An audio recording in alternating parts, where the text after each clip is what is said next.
Hi, welcome to my show. My objective is to entertain and educate.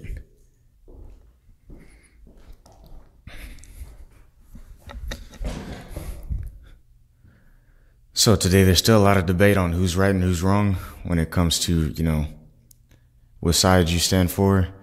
And the thing is that nobody is right until we actually understand the true nature of ourselves, what humans are, and the points of existence, why we're even here. Then we're not going to understand what it is that we have to do in order to fix things. So today we're going to talk about that.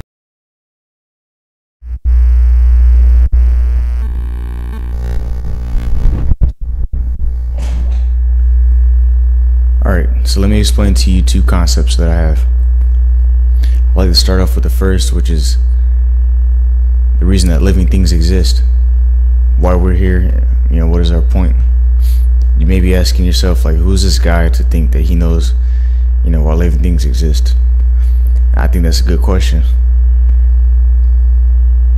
But if you're a smart person, you would listen and try to understand where I'm coming from so that you can get a better view. So with that being said, allow me to explain. Pretty much, everything starts from way back in the beginning.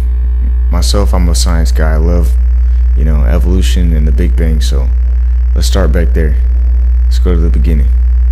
So you got the single point, right? A single point in space. And then all of a sudden you have this big explosion. Boom goes the dynamite.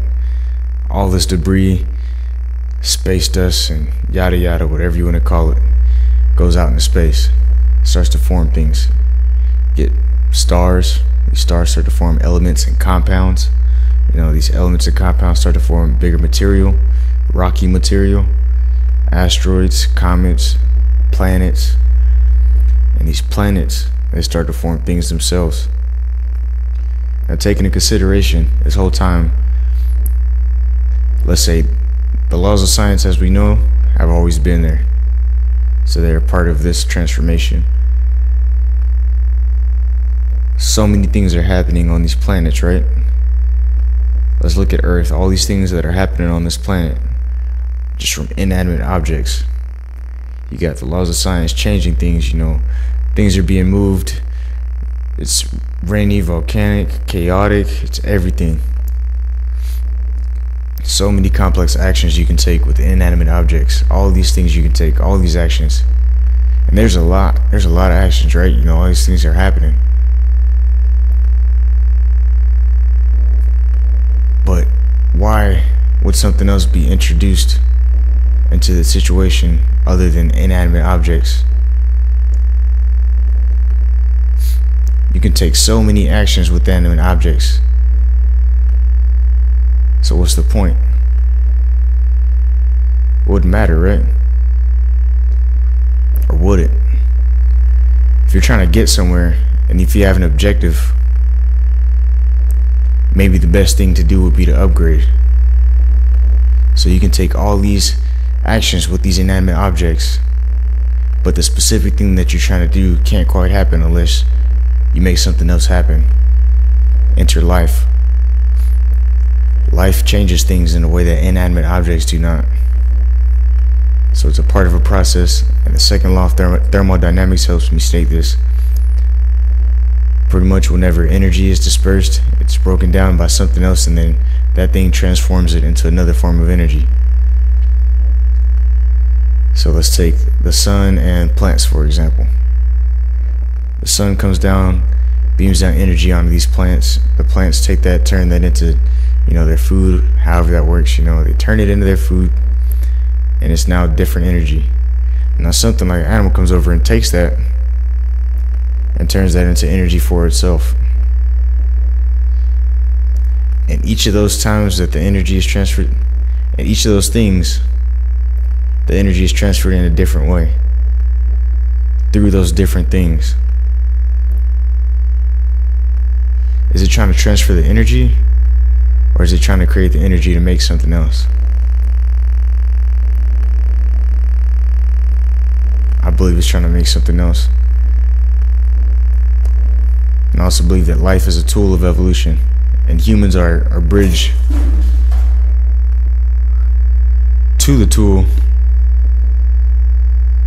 They're a bridge of evolution. They're pretty much like a bridge. They're a tool, and they're meant to take evolution from one place to another. Things are changing. Life is a part of that change, is a part of the process that's going to go into something else. There's a functionality to life. So, with that being said, I think this is a good point to introduce my second concept, which is, it's a funny name. I call it TVs are natural. The reason I call it that is because what I'm pretty much saying is that the technological advances that we've made in, everything that we made so far is actually a natural thing. And here's how. The second law of thermodynamics is pretty much stating that you're breaking down energy, you're breaking down things and turning it into something else. If we're a tool of evolution, what is our point? What is our function exactly?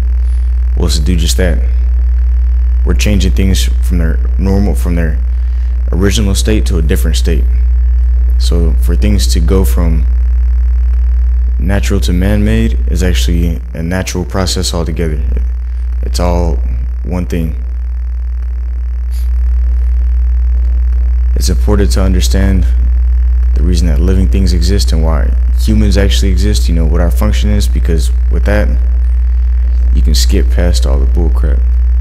You don't need to understand politics. You don't need to understand exactly,